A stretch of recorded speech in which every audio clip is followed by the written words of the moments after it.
बनपुर गांव अपनी हरियाली और शांत वातावरण के लिए प्रसिद्ध था। चारों ओर घने जंगल और ऊंचे पहाड़ इसे एक अनोखा रूप देते थे। गांव की मिट्टी उपजाऊ थी और यहाँ के लोग अपने आपसी प्रेम और सद्भावना के लिए जाने जाते थे। यहाँ की मुख्य आय का स्रोत खेती और जंगल था। जंगल से लकड़ी, फल और औषधीय पौधों का संग्रहण करके लोग अपनी जीविका चलाते थे। लेकिन पिछले कुछ महीनों से गांव के लोगों की शांति भंग हो गई थी। जंगल से लगातार लकड़ी चोरी होने की खबरें आ रही थीं। ये जंगल केवल उनकी आय का साधन नहीं था, बल्कि उनकी आस्था का केंद्र भी था। इसे जंगल देवता कहकर पूजा जाता था। गांव वालों को डर था कि यदि यह चोरी नहीं रुकी तो उनके जीवन का आधार ही खत्म हो जाएगा। बनपुर गांव का दिन सूरज की पहली किरण के साथ शुरू होता था। बच्चे खेलते, महिलाएं घर का काम करती और पुरुष अपने खेतों में जाते। जंगल गांव के करीब था, इसलिए लोग अक्सर लकड़ी, फल और जड़ी बूटियां लेने वहां जाया करते थे। शाम के समय गांव के लोग चौपाल पर इकट्ठा होते। एक दिन गांव की बुजुर्ग महिला शांता देवी ने बच्चों को अपने पास बुलाया और जंगल की महत्ता समझाई। उन्होंने कहा, बच्चों, ये जंगल हमारी जिंदगी है। ये हमें खाना, छाया और सुख देता है। हमारे पूर्वजों ने इसे बचाकर रखा ताकि हमारी पीढ़ियां इसका लाभ उठा सकें। अगर यह जंगल खत्म हो गया तो हम बर्बाद हो जाएंगे। बच्चे उनकी बातें सुनकर प्रेरित होते, लेकिन हाल के दिनों में जंगल की चोरी ने गांव वालों की चिंताओं को बढ़ा दिया था।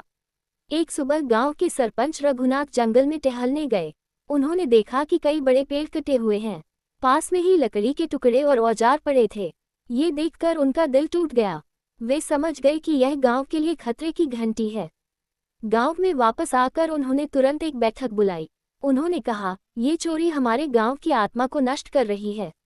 अगर यह ऐसे ही चलता रहा तो हमारा भविष्य अंधकार में हो जाएगा।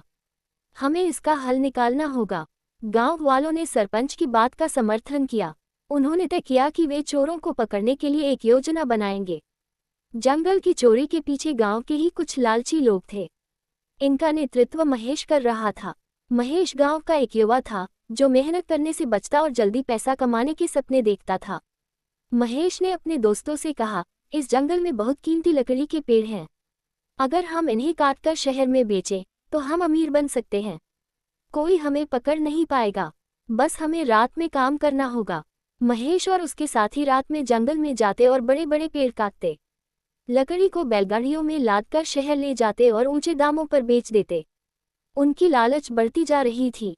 जंगल को बचाने के लिए गांव वालों ने कई योजनाएं बनाई।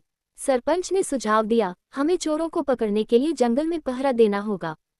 गीता, गांव की साहसी महिला, ने कहा, हम चोरों को पकड़ने के लिए जंगल में जाल बिछा सकते हैं। गांव वालों ने जाल और फंदे तैयार किए। उन्होंने तय किया कि हर रात दो दो लोग जंगल में पहरा देंगे।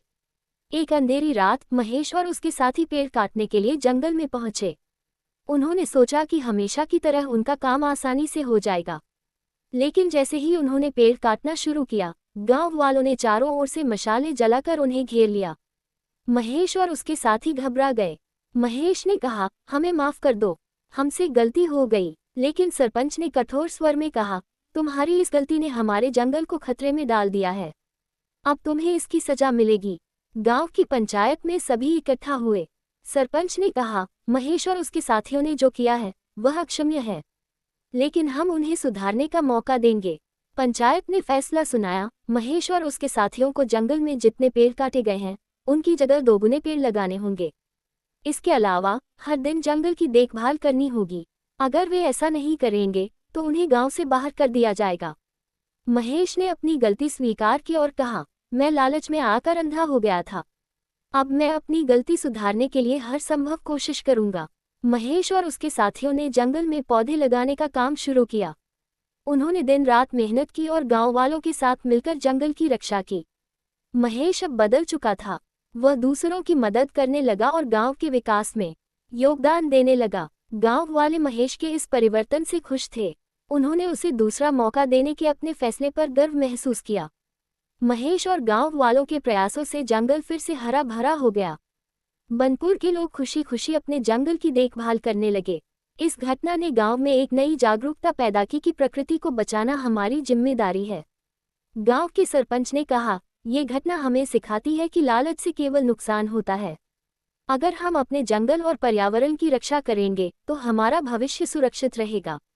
गांव ने एक नई परंपरा शुरू की, हर साल पौधारोपण का त्योहार मनाने की।